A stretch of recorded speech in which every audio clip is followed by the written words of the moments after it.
Hi, everyone. Welcome to Entrepreneurship by Design with Dr. C. I'm so glad you're here today because we have a phenomenal guest with us, Erica. Erica is the CEO and founder of Low Ultraviolet, L.U.V. L.U.V is a safe and fashionable UPF 50 plus clothing brand on a mission to educate and protect the public from skin cancer. She founded L.U.V in December 2019 while a senior in college at Virginia Tech. Erica now lives just outside of Washington, D.C. with her husband and German pet shepherd pup. And thank you so much for being here today, Erica. It is such a pleasure to have you. And I would love for you to just dive into your journey, how you got here today, and then we can go a little bit deeper. Absolutely. Well, first and foremost, thank you so much for having me. It's always really exciting to have a new platform and opportunity to talk a little bit more about the business and the work that we're doing in our mission. But to dive in first and foremost, I am kind of an entrepreneur by just happenstance. It's something that I always thought was interesting and entertaining. I've always had big ideas. I'm always thinking for the next thing, always learning, always growing. And my background is actually in fashion merchandising and design. So to go all the way back to my college days, even before L.U.V was even founded, I went to Virginia Tech, go Hokies, and I majored in communication studies and then minored in fashion merchandising and design. And I always knew I loved those two together. I loved marketing. I loved apparel. I just never really knew where the two could come together in my life to create something. And I don't want to dive too deep into the founding of L.U.V and give too much away right from the get-go, but it's been such an exciting journey over the past couple years. I founded the company in December of 2019. And when I think about it, I'm like, I can't believe almost 3.5 years has gone by. It's pretty crazy and remarkable and exciting all at the same time. Oh, I love it. And it's so crazy how things just kind of merge together. You don't really plan on it, but how you can create something that you really are passionate about, also protecting people too. And I'm so curious because I know you really focus on skin protection, skin cancer prevention. How did your personal experience and passion drive you to create a clothing brand focused on UPF plus protection and skin cancer prevention? Yeah, so it really was a personal story that really jump-started the business. Like I said, I always loved apparel, always loved marketing, just was never sure what to do with it. And it really was a personal story that hit me over the head. It was my junior year of college, and I got a call from my mom saying that she was diagnosed with malignant melanoma. And I knew nothing about skin cancer. I knew nothing about melanoma. I knew that name. I knew that that was cancer, and I knew it was very, very serious and deadly, but that was really all I knew. So I kind of just froze on the phone. I wasn't sure what to do. I wasn't sure what to think. Of course, went to Google and read all the things that I wish I didn't read about skin cancer and melanoma. But fast forward, a couple months, my mom was thankfully in the best care hands possible, and her doctors took very, very good care of her. And she told my family, please all go get skin checks, just for peace of mind. So we grew up, I have blonde hair, pale skin, blue eyes. My brother has red hair, pale skin. We never really spent a lot of the time in the sun, but we are genetically predisposed to skin cancer just because of those statistics and those characteristics. And then now, because of my mom's case, we have to take it even more seriously. So it was 2 weeks before my 21st birthday. I was about to head for the beach, but I made a doctor's appointment with a dermatologist for a skin check just to check it off my list, tell my mom I did it, give her that peace of mind that I would be good to go. And I went into that doctor's appointment and ended up having 2 biopsies taken. And I was so confused. I, again, did not know that much about skin cancer. I always thought it was an older person's disease. And here I wasn't even 21. It was not something I thought I would ever have to deal with. So that really just kind of reset my frame of reference on what skin cancer is and the ages that can be implicated and impacted. And I really launched into finding others who might have similar experiences. So think Facebook groups, talking to family, talking to friends, just trying to find anyone who would make me feel less alone in this journey. And what I ended up finding was an incredible support group on Facebook of women who I started having conversations with. And I found that there was a huge gap in the market for some protective apparel that was designed by women, specifically for a younger demographic of women. So early 20s to kind of like the early 40s was severely overlooked by the industry. So we had a ton of apparel items that were ill-fitting and bright patterns, and think like Lily Pulitzer and things that you didn't want to wear. I mean, I live in Washington, D.C. I'm not going to wear that to work or around. I needed stuff that incorporated effortlessly into my routine. And through those conversations, I learned that other people felt the exact same way. So my entrepreneurial gears started to kick into high gear, and I decided to do something about it. What a story too. And just, I think a lot of times we find there's a pain point in our lives and it becomes our purpose, and being able to recognize that something that was awful that happened first to your mom and then your experience. But luckily, because of your mom, you did go get checked earlier than maybe you would have. And I would love for you to kind of debunk some of the myths that are around skin cancer. I know you kind of touched on a few, but to really dive into that so somebody listening can just be a little bit more aware and bring awareness to it. Yeah, it's a fantastic question, because there are so many things that I just heard through the grapevine or from friends that are just not true. And you don't know it until you actually go and seek out the knowledge. And one of those was, when I was in high school, everyone went and got a base tan at the beginning of summer because, well, once you got that base tan, the tan just kept building and you wouldn't burn after that. And the reality of that is a tan is already a sign of your skin being damaged. So by the time you have a tan, your skin has already seen pretty significant sun damage. And then by the time you see a sunburn, that is your skin saying, hold up, wait, no, you are harming me. Like, I'm done, get out of the sun. So that's the first one about a base tan.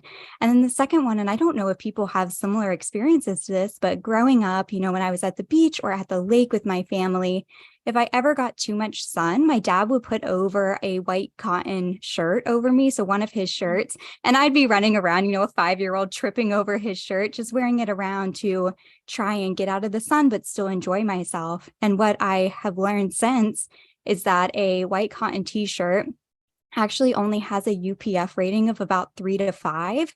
And that's if the item isn't wet or damaged or compromised in any other way. So once that t-shirt's wet, it's actually providing very, very minimal sun protection. That sun is going right through that shirt and continuing to damage that skin. And that's something, I never knew. How many kids do you see running around in t-shirts or long sleeves and you think they're protected? You think that parent is doing the right thing, and they are, but it's just information that we are learning about further things that you should do for sun safety.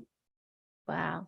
My mind's blown. I'm like just thinking back to all my years of tanning. It's really puts it in perspective of going and making sure you get checked. And what are some of the statistics? Because I know you said there was a big gap and not as many young individuals are going, because just like you, I think, oh, okay, it's like older individuals, but I have in recent years learned more people, younger individuals are having situations where they have to get a biopsy or skin cancer or at the beginning stages. So what are some of the statistics that you know of?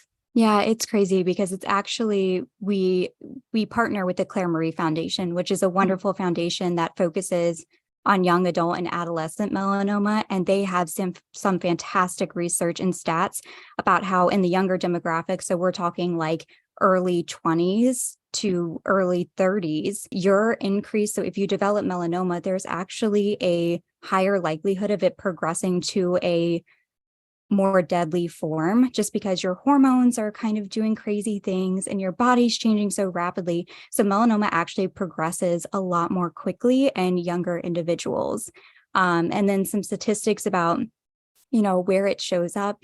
I got so much grief when I started the brand because I created a wrap skirt. That was the first product that I pitched with in our pitch competition, because I knew for women, on their legs is actually where skin cancer presents itself the most.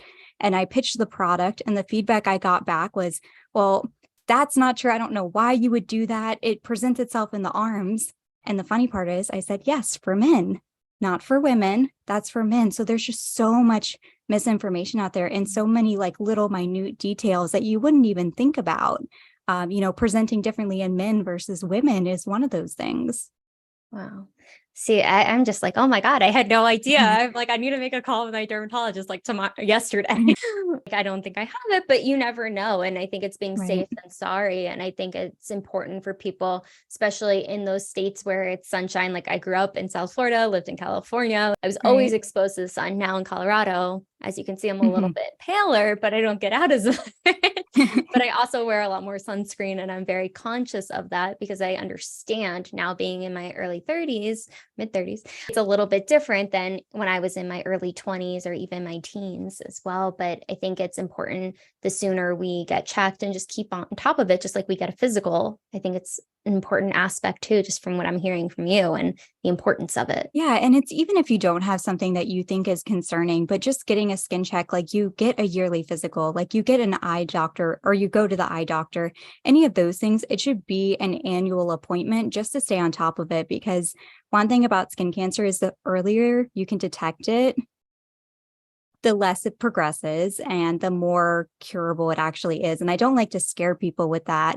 but it truly is. You have to catch it earlier. It can become very deadly, especially melanoma. No, absolutely. And I appreciate you sharing all this, because I think it's really important, just understanding it and preventing something from becoming something bigger. And that's the point of talking about it, not to scare anyone, but just so know your body, right, know what's going on with it. And I know you started this business back in college, your senior year. What were some of the challenges that you faced as a young entrepreneur starting your business in college, and how did you overcome those challenges?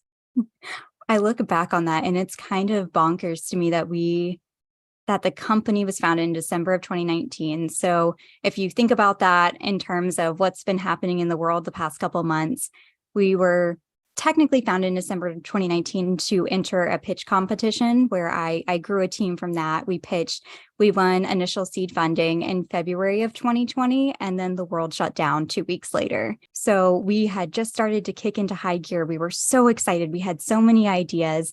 I was reaching out to manufacturers. I was ready to go to launch, and then everything just stopped.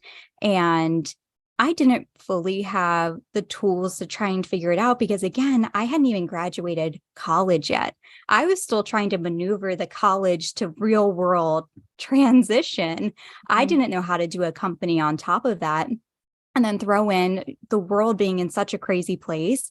I finished my entire last semester of college completely online. So trying to figure out how to do that, trying to figure out how to get people to just even answer my calls about this idea, because no manufacturers, no one wanted to take a risk on a small startup business when their company was basically going under. I mean, they were losing employees, their supply chains were completely ruined, all of the above. Things were so weird. Why would you risk it on a small company? I mean, you wouldn't. It's just in best business practice. So one thing I had to learn through L.U.V very, very quickly was how to advocate for myself, which ironically is something I learned through business. And then I figured out how to transition it to my real life, my own personal side of things. But it was really hard. I mean, it still is to this day, challenges every single day to figure out how to do something and not have a process in place and have to figure out how to manage it and what you're going to do and what your next step is. But that is also the greatest thing about entrepreneurship is there's no rule book. So I can wake up and say, okay, today I'm going to work on this. And if it doesn't work, that's okay. Tomorrow I'll start again and I'll take two. I'll try it from another approach.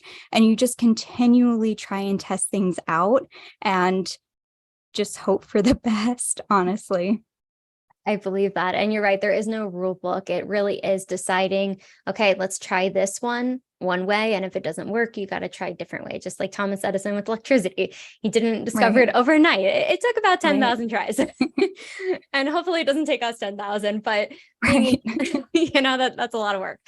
But understanding too what makes sense. And I love that you didn't allow any. And it's kind of like the synergy between the two of being a young entrepreneur in college, because a lot of people have these myths or misconceptions about starting very young. But then at the same time, even with business and finding what works well with that and being a younger company and trying to figure out what works best, but pushing through the myths, just like with skin cancer too, and the prevention and being aware of our bodies, all of those things. It's just really opening up our eyes to seeing what works best and what is going to be helpful versus having this misconception about it too. because I think that's the biggest part of understanding ourselves, but also what we're doing in the world. And what I love about L.U.V is it's not just a clothing brand. There's so much behind it. I know you're actively working to educate and raise awareness about skincare prevention. What ways have you been able to do that? Yeah. And thank you for bringing that up. That is one of the most important things to me is I knew when I started the brand, it had to be more than a clothing brand. It had to have a purpose. It had to have a mission. It had to help people. And when I started it, I said, if I can just change one life for the better, this all would have been well worth it. And I think we've already done that. I think we're continuing to do that each and every day, but we do that through educating very, very strongly. So we have the Ultraviolet Tide podcast where we bring on dermatologists and we bring in experts and we bring in business owners and we talk about all of the myths and we talk about all of the things that are happening in the industry. So all the studies that are coming out about new treatments and new measures of prevention and all of that. I'm also very, very active with the Melanoma Research Foundation, which is based right here in Washington, D.C. They are incredible. We've worked with them for, I think, 3 years now. We started in 2020, and they continue to provide us with information and opportunities. And their research that they're doing is very imperative to the work we're doing because we're not dermatologists. We're not leaders in the industry when it comes to the research that's being done. So it was important for us to partner with an organization that was doing those things so that we're part of the solution, not the problem. So our partnership with the Melanoma Research Foundation is very important. And then I also go to a lot of conferences to learn and then give that information back to our audience. So it's recently at a conference for the Melanoma Research Alliance where it was a ton of the smartest people ever you would ever imagine in a room. So doctors who are talking about these new treatments and what works best and all of that. And I sat there and I was like, there is something so powerful about being one of the dumbest people in the room. I am learning so much. I feel so out of place, but in the best way possible because I didn't know the lingo, but I was like, well, I'm going to learn it. I'm going to pick it up. But things like that we can take and digest and make it a blog post or a podcast for our audience, something that's easily digestible that they can go and share with their family and friends to educate them. And we create kind of this beautiful chain reaction of change. I love what you said too about being not the smartest person in the room. And you learn so much because I think we always learn when we interact with somebody new, just what they bring to the table, but hearing it from doctors and really taking that and applying that to your business and bringing awareness to skincare prevention as well. And I think that's the beautiful thing of when we can take the knowledge we're learning and apply it to being able to see those results and make it better and being part of the solution. And I think that's what it's about with any business that we create. It's really about finding a problem and creating a solution for it. And you have done that. And I would love for you to share just a testimonial or a story from a customer who has benefited from using the products, but also becoming more aware of sun protection. Yeah, our audience is the absolute best. I think one of the best testimonials I ever received was from someone who said, I never wore sunscreen before I was introduced to your brand and your mission. And now I wear it every single day and I get my skin checked every single year. And yeah, things like that are just, I see you beaming and I'm like, I know, isn't that amazing? It is. I feel it. I'm like, that's incredible. Yeah, it's just like hearing stuff like that really, really it just makes me feel like the work we're doing has such a strong impact because the industry is so new that we really get to be on the forefront of change, of evolution of the industry. So anytime I hear, I didn't know what UPF clothing was, and then I found your brand, and now I wear my dress, and I wear my hat, and I wear my gaiter, and stuff like that is incredible. Or even when people reach out and say, I want to carry your products, that's amazing too. We had a boutique reach out that one of our ambassadors actually made the connection for. And she's like, I have the perfect environment for this. I've been looking for a product like this. I want your product in my store. And as an entrepreneur that hears a lot of no's every single day, those yeses are so powerful. And I hear we are the champions or something playing in my head. And I use that as momentum to keep going, even if the days are really hard. I couldn't agree more. And it's so beautiful too. The yeses are so strong because we do hear a lot of no's, even if it's an amazing product or service. We hear no more than once. Oh, yeah. I mean, that's yeah. just You natural. hear a lot of no's. Right. At least all the successful people I know. It's interesting too, though, because you learn a no doesn't always mean like no forever. It just means no for now. And that's something I've learned too, is I never take a no for a no. If I know, oh my gosh, I'm going to have to rephrase that. I never take that as like an absolute if I think that it might be the correct path for the business or for the product or for whatever. So I have to be a little bit, my husband would probably say my hard-headedness comes naturally, but I have to be very, very adamant in our product and our brand and our mission and continue to push that forward regardless of maybe other feedback that I get. And I was just thinking too, because it is a newer type of product because you don't really hear about it often. When you started to create the brand and the clothing and making sure that it had 50 plus and everything else, what was that process like for you? Oh my gosh, it was so crazy because when I started Googling and I started searching, one, I didn't even know the term UPF. I didn't know anything about the industry. So I was looking up sunscreen apparel, sunscreen protection, and just looking at options. And what I found was the industry really gatekeep that information from the consumer, which is one, very frustrating because consumers are smart. They want to know the information about their product. They want to know where it's manufactured. They want to know the details of it before they put it on their body, as they should. And that's what I found. I found so much just information that wasn't there. And for a brand that was trying to create our own, maybe that was a smart decision that I wasn't able to, pull up a brand and figure out exactly what they were doing. But piece by piece, I started figuring out a little bit more and a little bit more about the industry and about the solutions, and learned a lot about the patents that were in place that people were holding close to their chests. But it was very overwhelming at the beginning, because it's a little bit of you don't know what you don't know, which is a blessing and a curse. Because if I had known how hard it was, I probably would have stopped and second guessed for a second. But because I didn't, I just kept going and making mistakes and fixing those mistakes and moving on. And it's been a journey for sure. It sounds like it. And you're right. I think that's the beautiful thing about when you're brand new to entrepreneurship or just even an industry, you don't know what you don't know. And so you don't give up so easily because you're like, okay, well, I just made a mistake. Let's fix it. Next thing. But that is a blessing and a curse at the same time. But that's where I think so many successful business owners have bloomed from that, because they see the opportunity just like you did. Well, let's keep going, not letting it stop you, but it just gave you fuel of like, okay, how can I maneuver? Just like we were talking about earlier, one day it might not work. Okay, well, there's tomorrow. Try something different, try a different lens and see what works better in that regard. And even just as the business that you've been building, how do you balance your responsibilities and make decisions that align with your mission of protecting the public while also running a successful business? Yeah, for this one, it helps that when I created L.U.V and our first products, it was very selfish. It was for myself. I wanted a product that I could wear. So in that sense, I have a very, very personal, emotional tie to the brand and to the product. So when I make decisions, I can almost pull it back to that phone call with my mom or my first couple of days trying to find product and how alone I felt and how confused I felt.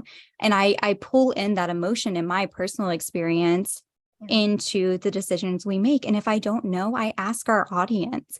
That's the most amazing thing about our skin cancer community, is that I can start a group chat with like 12 of them and say, all right, here's what I'm thinking. What do you guys think? And I'll get so much good advice and feedback and support. And you never know whether or not you're making the right decision, but I get that gut feeling based off of these conversations and just being so aligned with who the L.U.V woman is. What are they wearing? What is their job? What do they do for fun? Are they at brunch? Are they at a winery? What are they doing? And I use that as kind of fuel for for what we do. And it also helps that I consider myself one of the key L.U.V women. So I use that as well as kind of a base for, starting decision making before I get other opinions and feedback.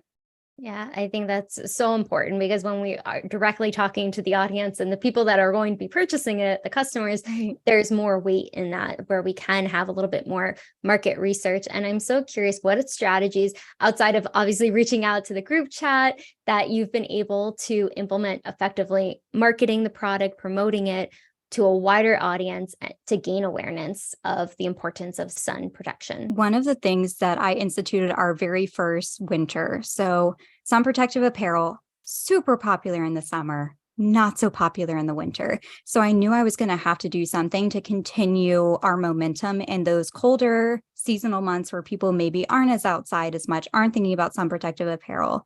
And during that time, our very first winter, I created our ambassador program. So I started reaching out to women who were in the skin cancer community, were telling their stories and had pull in that community specifically.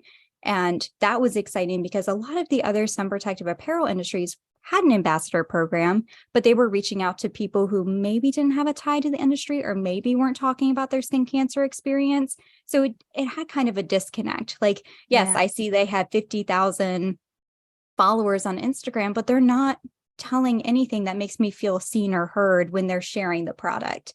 And I knew our product has a story behind it. It has an emotional story, and so do the women who wear it. So I wanted to give them an opportunity to share it. So we launched the ambassador program. And when I launched it, I started reaching out to, like I said, the women and said, okay, let's get on an Instagram live. Let's just talk. Let's tell your story. And then we'll follow it up with a blog post.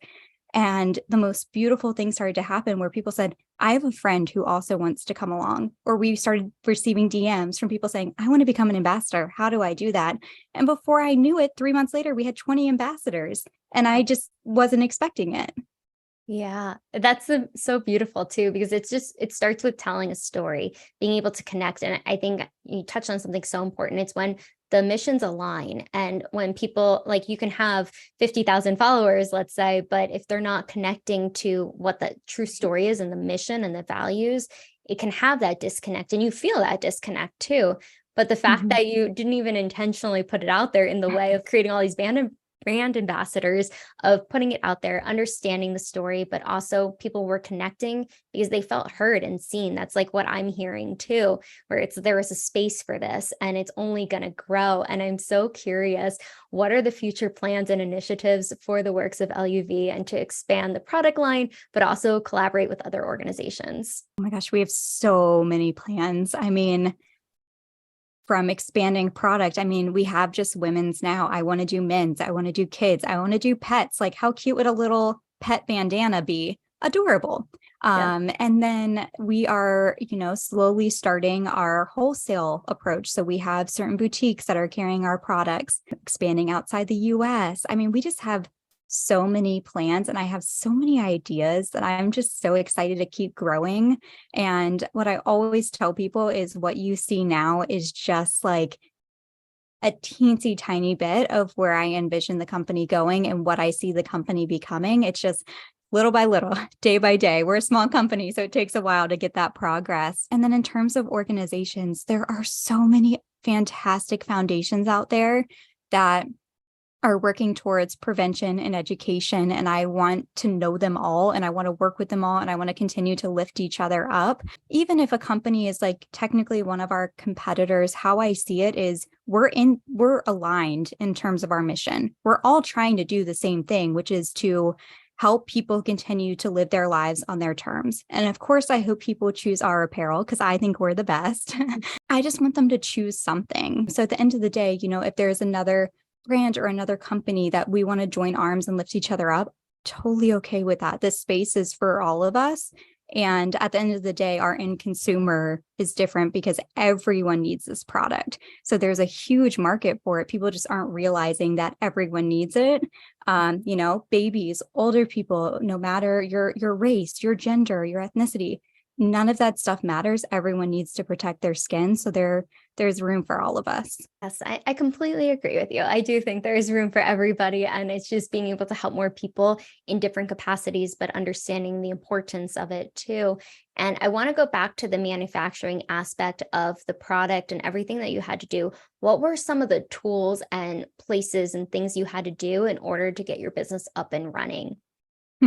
A lot of Google, if I'm being honest. It was a lot of Google searches and a lot of trying to figure out just any kind of information I could. There was no like laid out plan of you want to manufacture, here's a database to find that. There were no tools like that. So it was a lot of cold calling, a lot of emails, a lot of no's, and then finally a no that I turned into a yes. So the manufacturer we currently work with, they told me no. And I said, guess what? We're going to work with you. So here, what do you need to turn this into a yes? And they're like, well, we need this. We need your pattern. We need your fabric. We need all of this stuff. And I said, done. All right, I'll have it sent to you. And they're like, okay, good to go. And that's just an example of like, I never would have done that when I was starting out. I would have been so shy and okay, well, they probably know best because they're in the industry and I don't know that much about the industry. And I decided that if I felt like it was the right decision, maybe I could convince them. And that's what ended up happening. I love that story because it just goes to show what we were talking about earlier too. Never take a no as a no, unless they're like, stop calling. I'm going to like put a restraining order on yours. Right. Use your logic. But right. But I think too, it's just so important to recognize that if you didn't say, okay, well, what do you need to make this a yes? What if you didn't back down? You just kept moving forward. And that's been the theme I've heard from you from the beginning, as well as just keep going. You might have to change your strategy to get to that goal, but it's still possible. And it's just recognizing, okay, it's a no for right now. How do I go around it? Go the back door instead of the front door. Right. Yeah, spot on. It's also about a little bit of building resilience too. And resilience doesn't mean that you also don't have your days where you're crying on the bathroom floor and overwhelmed. I mean, you certainly still have those days, but building resilience is something that's so important. And when you have a gut feeling about something, you got to trust your gut. And that's been really important to learn as well, even in situations where I feel like I'm not the smartest person in the room, or I feel like I don't know stuff. Being confident and having the resilience and saying, all right, well, I'm just going to ask. And if I look silly, at least I asked the question. So I'm doing better than that previous me 5 minutes ago who didn't even try because I felt so out of sorts. Absolutely. It's just putting yourself out there too, because if you don't, nothing will change. It'll stay exactly the same. And so people that are listening, that are aspiring entrepreneurs or even on this journey, what advice do you have for those that are passionate about creating a socially conscious business or making a positive impact in their chosen industry? Yeah, I think it's so important that if you want to start a brand, you have to have something to back it more than just a product. So specifically for a product-based business, what organizations do you want to get back to? Do you want to donate a portion of the proceeds? Do you want to be eco-friendly? Do you want to be reef safe? It is so important to have those items as part of your company mission. One, because it's fantastic marketing. Two, because it is your opportunity to make the world a better place. So if you're not utilizing it, not utilizing your platform for that purpose, I think that's kind of silly. But I think having some ties to some greater purpose is really important for consumers nowadays. They want to invest in a product that is doing good for the world and makes total sense. Why would you invest in something that isn't making your world a better place for you to live in? I couldn't agree more. That's how I feel about solar, being in the solar industry myself. It's all about the sun, But even with everything that you have learned along this journey, the ups, downs, everything in between, what would you say are your top 2 tips just for entrepreneurs listening that you have learned that you want to share right now? The first one is definitely when you want to stop, keep going. There were a lot of times where I feel like we've been done and I feel like it's time to stop. And then that might be my thought on a Friday. And then on a Monday, a huge wholesale order comes in or a new opportunity comes in. And I remind myself, thank God I didn't stop. Remember Friday when I was crying on the bathroom floor? That was so dramatic of me. Thank God I didn't stop. So that's the first one. Really just keep going. And then the second one is stop being so hard on yourself. And this is something I tell myself on a daily basis is we were talking about this before we started recording. A lot of people who are entrepreneurs and creative and striving to grow things are very type A, and you're a high achiever. And something that comes with those two characteristics is that you're super hard on yourself. When something happens and it's a failure and you're like, oh, I can't believe that just happened, or you're so hard on yourself. Stop being so hard on yourself, because entrepreneurship and a product-based business is probably one of the hardest things you can ever do. And I just remind myself to be proud of myself. I know that sounds kind of cheesy, but I'm like, look at where you've come and take a second and remind yourself that you didn't know any of these things 2 years ago. And now you have taught yourself and you have figured it out, and keep going. So stop being so hard on yourself. Go get a glass of wine, read a book, calm down. From personal experience, all of the above. I love it. And I love your transparency too, of just your journey and how there are moments where we hit the ground and we're just like, I can't do this anymore in that moment, but then realize, okay, I needed the moment and now let's regroup and get back to it. But I think it's just realizing it's never perfect. It's going to be bumpy. If you have the mission and you're aligned to it and you see the bigger purpose, you see what you're being able to achieve every day, even if it's just, okay, I got out of bed and I read my book, I had a glass of wine, whatever it is to like get you through, but understanding too, it's more about what you're doing and creating in this world and having that positive impact, because that's exactly what you're doing. And I'm so proud of what you've been able to accomplish, even though I haven't known you that long, but still it's incredible, because I do think more people need to be aware of it, because we talk so much about our mental health. Being a former therapist, like that is really important. Yeah. Our physical health, staying healthy, but our skin is our largest organ as well. And we don't talk about it enough. At least I don't hear about it enough. Maybe I'm not looking as much as I should, but I think it's a really important conversation that needs to continue, but also protecting our skin is number one. So I'm so glad we had this conversation today. But Erica, where can people find you, find your products? We're going to link everything below, but if you could let us know too. Yep. So you can shop all of our products at lowultraviolet.com. You can find us on Instagram at lowultraviolet. And then that's the same across Facebook, LinkedIn, YouTube. And then me personally, you can find me on Instagram at Erica N. Sullivan. So that's my personal Instagram if you just want to get to know each other on a more personal level. Thank you so much, Erica, for just being so transparent and enlightening about why it's so important to take care of our skin, but also having the solution for us at the same time. But thank you again for coming on. Thank you so much for having me. Absolutely. Make sure to like, subscribe, comment below. What was the biggest takeaway from Erica today? She gave us a lot of insight around skin and the clothing we're wearing. Make sure to like, subscribe, comment below, and we'll see you on the next episode.